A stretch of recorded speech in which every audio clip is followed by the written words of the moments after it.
नमस्कार, मैं प्रिया राज, आप देख रहे हैं एक न्यूज 24। आपको बता दें कि बिहार विधानसभा चुनाव से पहले लगातार राजनीति में जो हलचल तेज हुई है, इस बीच सबसे ज्यादा कोई हलचल तेज करने वाला इन दिनों बिहार में पार्टी है तो वो है विपक्ष पार्टी यानी कि आरजेडी और महागठबंधन। लगातार इन दिनों इतने सुर्खियां बटोर रहे हैं। राजद और कांग्रेस मिलकर इन दिनों तमाम बैठक चल रही है, जहां एनडीए पार्टी की विवादों के बाद से आलोचनाएं जो होने शुरू हुए थे, उस बीच तेजस्वी यादव कहा जाए तो घी में लड्डू परोसने का कार्य कर रहे थे। अब ऐसे ही देखा जा रहा है कि तेजस्वी यादव अब लगातार बैठक पर बैठक कर रहे हैं और ये बैठक की तस्वीरें बयां करिए कि आखिरकार क्या तेजस्वी यादव की इस बैठक से उन्हें फायदा भी हो रहा है या फिर बस नुकसानदायक बातें ही हो रही है। इस सच्चाई को पेश करने के लिए मेरे साथ जुड़े दो सहयोगी इस वक्त मौजूद है, सितेश और साहिल, जो आपको ग्राउंड से जीरो रिपोर्ट के बारे में हर एक जानकारी देंगे। तो साहिल जी, क्या लगता है कि तेजस्वी यादव लगातार बैठक कर रहे हैं, क्या इस बैठक की कोई ऐसी बातें है जो जनता से छिपी हुई है? देखिए, बात ऐसा है ना कि महागठबंधन में तेजस्वी यादव के लिए बैठक बहुत जरूरी है। बिल्कुल, क्योंकि सीएम के फेस को लेकर के संशय बना हुआ है। देखिए, कहीं ना कहीं आरजेडी के जो कहा जाता है कि आरजेडी के ऊपर जो है, आरजेडी के बैसाखी पर जो है कांग्रेस बिहार में चल रही है। लेकिन बात यह भी है कि देश स्तरीय पार्टी है ना कांग्रेस, और कांग्रेस का खुद का भी वजूद है। कांग्रेस का इतिहास रहा, दिल्ली में आप देख लीजिए, केजरीवाल होंगे साथ में क्या हो गया, अलग अलग चुनाव लड़के। तो बार बार बैठकों का कारण है कि कहीं ना कहीं तेजस्वी यादव ये बात कंफर्म करना चाहते हैं कि हम ही है ना सीएम फेस। क्योंकि देखिए, काफी चीजें को जो है ना कहीं पेचीदा हो गया महागठबंधन में। जितनी पार्टियां हैं, और पारस जी चले गए तो और हो गया है।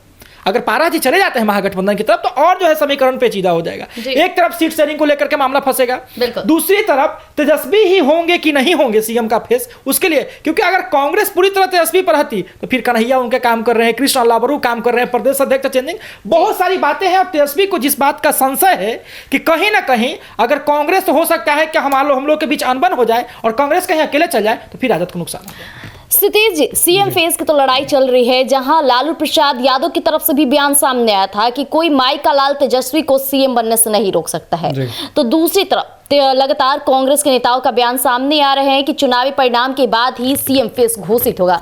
अब ऐसे में क्या तेजस्वी यादव ये बैठक कर रहे हैं, तो बैठक में भी तय हो पाया है या नहीं? देखिए, इस बैठक का मुख्य मुद्दा यही था कि चुनावी समीकरण किसके फेस पर लड़ा जाए। बिल्कुल, क्या महागठबंधन में जो राजद है, राजद के साथ लड़ा जाए, या कांग्रेस जो राष्ट्रीय पार्टी है, कांग्रेस के नाम पर लड़ा जाए।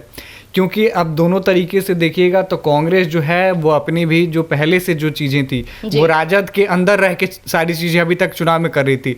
लेकिन इस बार बिहार विधानसभा चुनाव में कांग्रेस ने अपना एक फेस क्रिएट किया है और कांग्रेस अपने फेस पे जो है वो चुनाव लड़ने का काम कर रही है। यानी साफ तौर पे कहा जाए तो महागठबंधन है, लेकिन दोनों पार्टियां जो हैं, राजद हो चाहे कांग्रेस हो, दोनों अपना शक्ति प्रदर्शन कर रही हैं। मैं इसलिए ये बात कह रहा हूं क्योंकि राजद की ओर से तमाम जो है ग्राउंड पे काम किया जा रहा है, कांग्रेस की ओर से भी ग्राउंड पे काम किया जा रहा है। कांग्रेस में अगर हाल के कुछ महीने के अगर आंकड़े उठा के देखें तो प्रदेश अध्यक्ष की बदली कर दी गई, मीडिया सेंटर में पूरी बदलाव किया गया।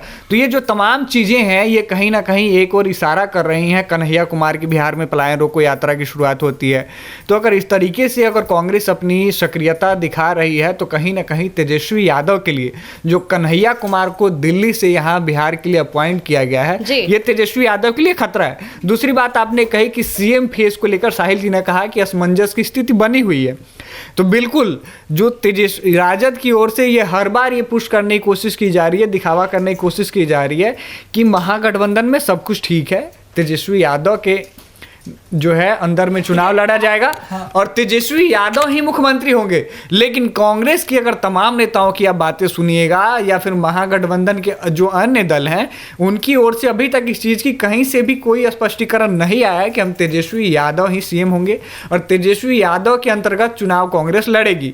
ये है कि महागठबंधन दोनों मिलकर साथ में चुनाव लड़ेंगे, लेकिन तेजस्वी यादव हो या फिर कन्हैया कुमार हो, दोनों में असमंजस की स्थिति बनी हुई है। अब देखने वाली बात सबसे टॉप क्लास की तब होगी जब कन्हैया कुमार तेजस्वी यादव के हर एक चीज को या कहें तो कॉपी कर रहे हैं या फिर उनके हर एक जगह पे ये अपनी छवि को और मजबूत कर रहे हैं। एक और जो बड़ी बात है कि तेजस्वी के लिए मुश्किलें इसलिए भी बढ़ रही है क्योंकि अपनी पार्टी को कांग्रेस में विलीन कर चुके निर्दलीय जीते सांसद पूर्णिया से पप्पू यादव ने पॉडकास्ट में इस बात को कह दिया है कि राजेश राम क्यों नहीं, वो भी एक दलित के बेटे हैं। तो कहीं ना कहीं ये देखा जा सकता है कि कांग्रेस भी जो है ना, क्योंकि देखिए कांग्रेस के लिए कहीं ना कहीं गले की हड्डी राजद है और राजद के लिए कहीं ना कहीं गले की हड्डी कांग्रेस है, क्योंकि आप दोनों के राजनीति से हम लोग वाकिफ है।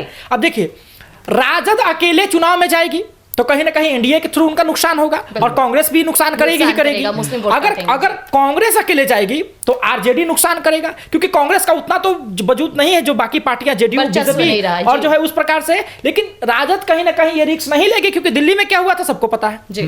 और जिस प्रकार से बीजेपी की जो कह सकते हैं आप कि बीजेपी की जो लहर चल रही है, महाराष्ट्र में देख सकते हैं, दिल्ली में देख सकते हैं, तो उसको देख करके महागठबंधन में साथ रहना ही जो है बहुत अच्छी बात रहेगी। लेकिन बातें हैं ना कि अगर आप तेजस्वी को सीएम फेस देते हैं और कांग्रेस के पास अच्छी खासी सीटें रहती है तो वो डिप्टी सीएम का मांगेंगे, मंत्रालय में जगह मांगेंगे, तो फिर सीपीआई है, लेफ्ट है, मुकेश सहनी की पार्टी वीआईपी है, तो कैसे जो है अगर आप एक तरफ से अगर आप सीएम फेस की तरफ देखते हैं तो वो हो जाएगा, तो एक पार्टी को आपको डिप्टी सीएम का फेस देना होगा, तो फिर मंत्रालय में जगह समीकरण जो है पूरी पहले ही आपको सेट करना होगा, समीकरण पेचीदा है। साहिल जी, उस बीच देखा जा रहा है कि वीआईपी प्रमुख मुकेश सहनी भी डिप्टी सीएम फेस के लिए पहले ही दावेदार ठोक चुके हैं और तेजस्वी यादव के सामने ये बातें रख भी चुके हैं। देखिए एक बात है ना, एक बात कभी कभी सांप सीढ़ी लोग खेलते होंगे तो 99 पर पहुंचने के बाद फिर नीचे खसकना पड़ता है। तो अगर जो है 99 पर कोई व्यक्ति पहुंचा हुआ है और 1 से भी चूक रहा है ना, तो वो 1 अति महत्वपूर्ण है उसको 100 बनने के लिए। तो जो महागठबंधन में छोटी पार्टी, जीतन मांझी के कितने सांसद हैं? हिंदुस्तानी आवाम मोर्चा के कितने सांसद हैं? 1 सांसद है, वो खुद है और केंद्रीय मंत्री है। चिराग पासवान जी के कितने सांसद हैं? 5 ही को सांसद है, वो खुद केंद्रीय मंत्री हैं। यहां तक कि जीतन राम मांझी जी के जो बेटा है, बिहार में उनके पास विधायकों की संख्या कितनी है? बहुत कम है, लेकिन उनका बेटा है ना मंत्री। तो महागठबंधन में जो छोटी पार्टियां हैं ना, उनको बहुत फायदा होता है। नीतीश कुमार का महत्व क्यों ज्यादा है? नीतीश कुमार किसी के भले उनके पास सांसदों की संख्या कम है, लेकिन केंद्र में उनकी वजह से जो है कहीं ना कहीं सरकार चल रही है। तो मुकेश सहनी जो 40 सीटों का डिमांड कर रहे हैं, अपने आप को सन ऑफ मल्लाह कहते हैं, अगर मुकेश सहनी को 30 सीटें मिल गई, 20-25 सीट निकाल दिए, तो फिर मुकेश सहनी आएंगे ही आएंगे। क्योंकि एक तरफ एनडीए जो है कहीं ना कहीं अपना बहुमत साधने में जो है व्यस्त रहेगा, दूसरी तरफ मुकेश सहनी के पास थोड़ी भी सीटों की संख्या रहेगी, वो तो कहेंगे कि हमको दीजिए डिप्टी सीएम का पद। तो जैसे कि भी आपने मेरे दोनों सहयोगी सुना, उन तमाम मुद्दों पर बातचीत की। इस दौरान इन्होंने ये भी बताया कि जो आरजेडी महागठबंधन और कांग्रेस के बीच बातें चल रही है, इससे साफ प्रतीत हो रहा है कि कहीं कांग्रेस अपने नए चेहरे को उतारने के लिए तैयार है। तो यहाँ तेजस्वी यादव की पार्टी आरजेडी की तरफ से तमाम बार बयान आ चुके हैं कि तेजस्वी यादव को ही सीएम फेस बनाना चाहिए। यानी सीएम फेस की यह लड़ाई कब तक जारी रहेगा, देखने वाली बात होगी। और साफ तौर पर इस बैठक का पूर्ण फैसला क्या निकल कर सामने आता है, ये तो हम आपके बीच साझा करेंगे। तब तक लिए हमारे साथ जुड़े रहिएगा एक न्यूज़ 24 पर। धन्यवाद।